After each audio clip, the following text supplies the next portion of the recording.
कि शंकराचार्य को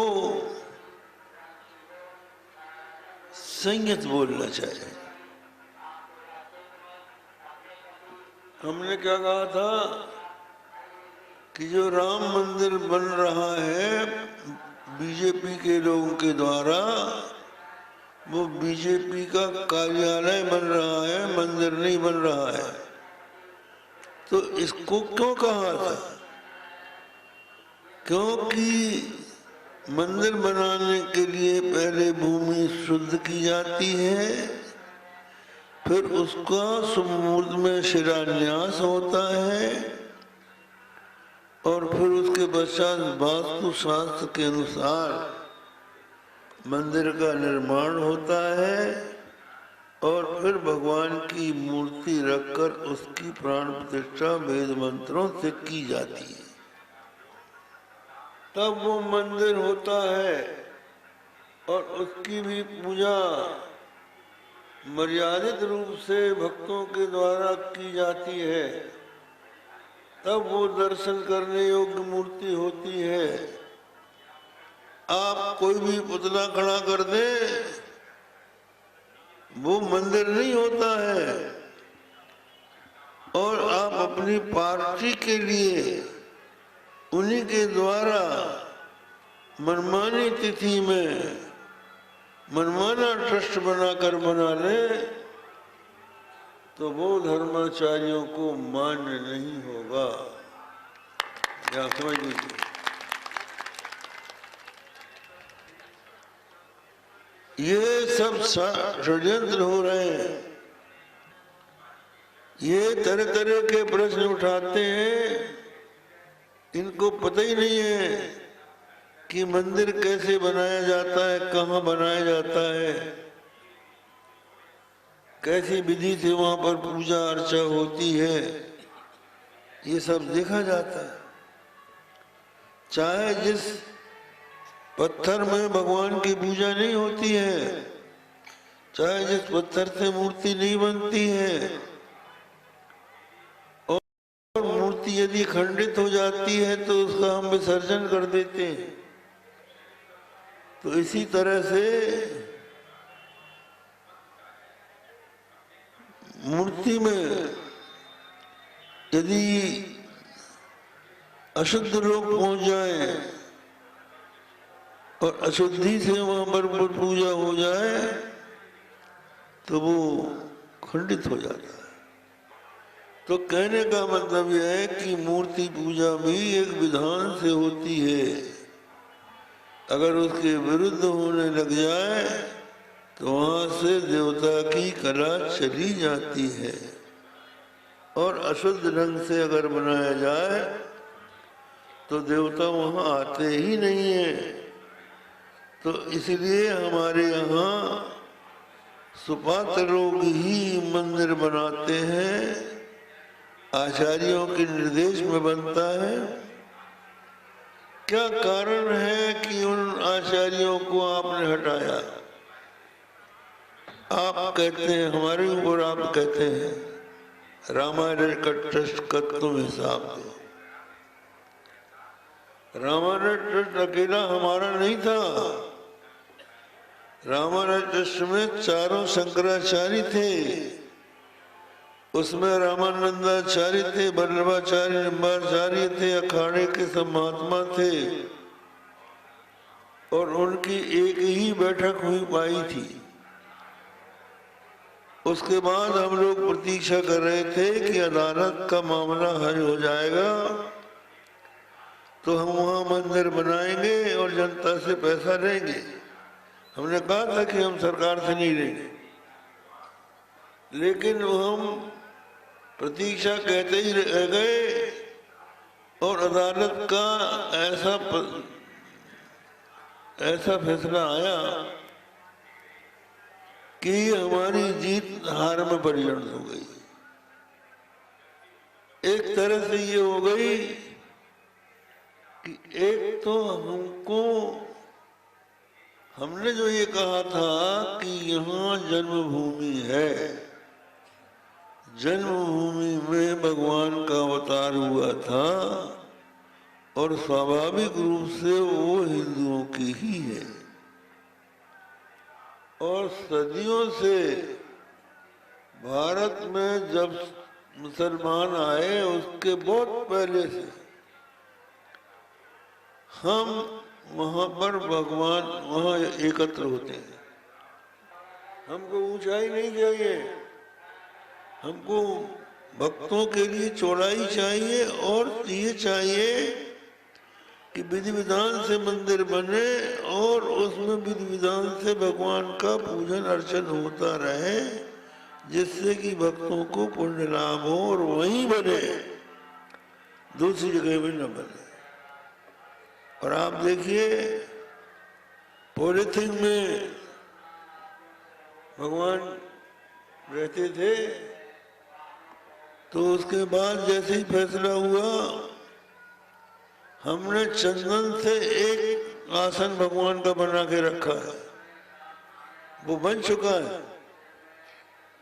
और उसको बनाकर हम लोग चाहते थे कि इसको सोने से मुड़ के भगवान को बिठा दें, लेकिन ये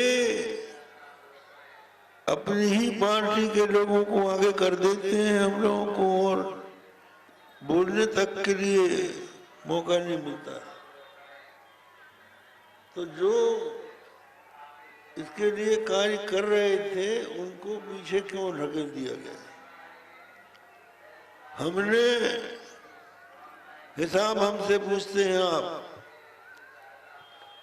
हिसाब का मतलब है आय और व्यय। ऐसा कोई खड़ा हो जाए जिसने कहा हो कि हमने रामालय ट्रस्ट को इतना दिया है। हम जब कभी इकट्ठे हुए हैं अपने खर्चे से हुए, जो कुछ हमने छपवाया है अपने पास के पैसे से खर्चवाया किसी जनता से, और जनता से पैसा हमको जब लोगों ने ये कहकर दिया है कि आप जिसमें खर्च करना चाहे करें, उसी से किया है। हम लोगों से तो अगर कोई कहता है कि इससे आप भंडारा कर दीजिए तो हम फिर उसको भंडारे में करते हैं। अगर वो कहते कि गौशाला के लिए तो गौशाला में करते हैं। मंदिर के लिए अगर किसी ने रामायण के लिए दिया हो तो कोई भी व्यक्ति प्रामाणिक रूप से बतला दे कि हमने इतना रुपया दिया है। हमसे आप क्या पूछोगे? और पूछ रहे हैं तो केवल हमसे क्यों पूछते हो? किसी न किसी आचार्य के चेहरे तुम भी हो, सिंगेरी से भी पूछो, आप रामानंदाचार्य से भी पूछो। क्या सब लोग चोर हैं? हम लोगों की एक ही बैठक हो पाई है, वो कहाँ हुई है? एक पहले सिंगेरी हुई, रामानंदाचार्य की यहाँ बैठक हुई, उसका रजिस्टर हमारे पास है, जिसमें कोई चंदा किसी से अभी तक नहीं लिया गया है। लेकिन अगर कोई पूछना चाहे, लेकिन जैसा कि स्वामी विवेकानंद जी ने लिखा है कि अगर आपको पूछना है तो पहले हिसाब लेके आप आइए। आपने जो ईंटा बुझाई है, आपने जो काम किए हैं, उसका हिसाब लेके आप आइए, तो हमसे भी हिसाब ले लीजिए, हम देने को तैयार हैं। लेकिन ये वही लोग हैं जो आज वहां इकट्ठे हुए हैं। आप जब मुसलमान हमसे पूछता है कि तुम पत्थर की पूजा क्यों करते हो,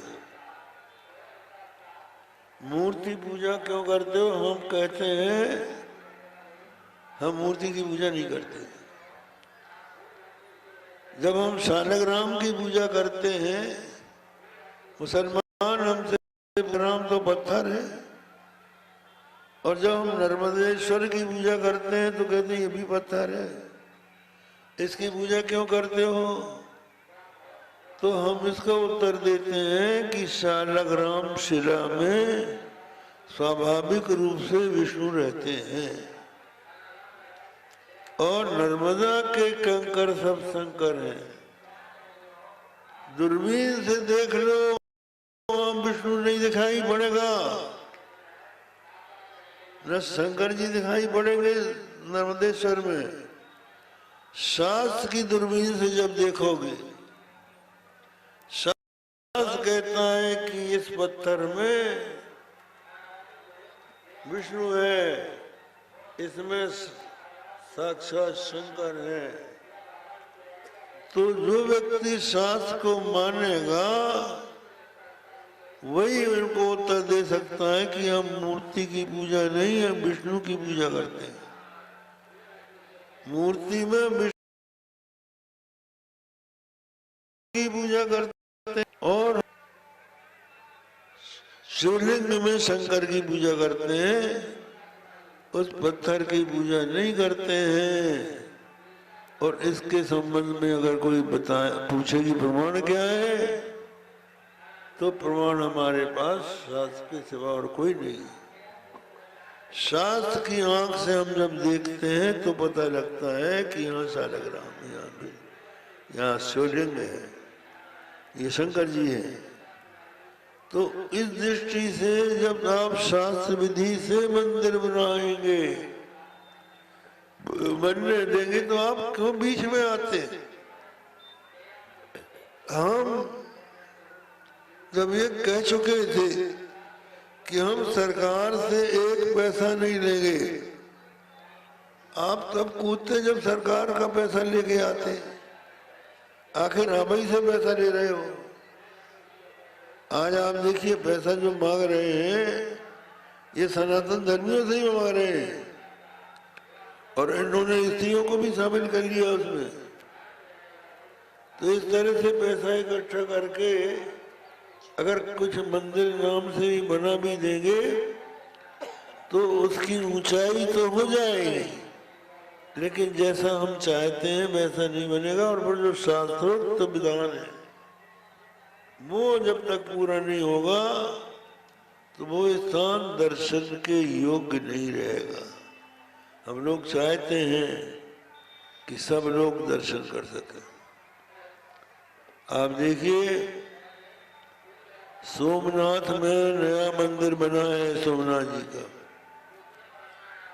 हम जब सोमनाथ जाते हैं तो वहां नहीं जाते, क्योंकि जैसा चाहिए वहां पर व्यवस्था नहीं है। तो ऐसी स्थिति में हम लोग चाहते हैं कि सब लोग निर्बाध रूप से वहां पहुंच सके, पूजा हो सके, ये व्यवस्था होनी चाहिए।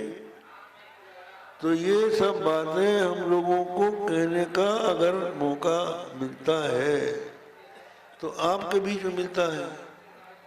यहाँ आए कुंभ के माघ मेले में स्नान करने के लिए, हमने जनता को बता दिया वही सावधान हो जाओ, और सावधान होके मंदिर बार बार बनता नहीं है। देखिए अकाल तख्त टूट गया तो सिखों ने सरकारी ढंग से वो बना था मंदिर अकाल तख्त, तो उसको तोड़ के फिर से अपने पैसे बनाया। अब हम बनाने के लिए कहेंगे उसको तोड़ के, तो तोड़ने का हमको लोग दोष लगाएंगे। तो हम लोग ये चाहते हैं कि पहले से ही सब महात्मा लोग सावधान होकर इस बात के लिए लोगों को समझा दिया जाए कि वहाँ पर शास्त्रोक्त रीति से मंदिर बनना चाहिए। और दूसरी बात यह है कि हिंदू धर्म के साथ जो अन्याय हो रहा है वो बंद होना चाहिए, और इसके लिए उन हिंदुओं को एक करना चाहिए जो सनातन धर्म को मानते हैं। आप देखिए वाराणसी में जो अनेकों शिवलिंग थे देवताओं के द्वारा स्थापित थे, ऋषि मुनियों के द्वारा स्थापित थे, जिनकी पूजा हो रही थी, आपने गली बनाने के लिए उनको तोड़ ताड़ के रख कर दिया। लाभ क्या हुआ आपको? आपने जनता के लिए नहीं तोड़ा है, आपकी गाड़ी वहां पहुंच जाए उसके लिए थोड़ा है। और वहां लोगों को ले जाकर, गाड़ी से ले जाकर वहां पर दर्शन कराने का आपका उद्देश्य क्या है? धर्म लाभ नहीं है। आपका उद्देश्य है कि वहां जो धन संचय हो उसका हम मनमाना खर्च करें। हमारे मंदिरों में व्यवस्था इन्होंने अपने हाथ में ले रखी। न ये चर्च में हाथ लगा सकते हैं, न मस्जिद में हाथ लगा सकते हैं। हिंदुओं के हाथ में, हिंदुओं के ऊपर लगा देते हैं। कहते हैं गरीब की लुगाई गांव भर की भौजाई। तो ये सब लोग हम लोगों के ऊपर लगाए हुए हैं। इससे भी हम लोगों को सावधान रहना चाहिए।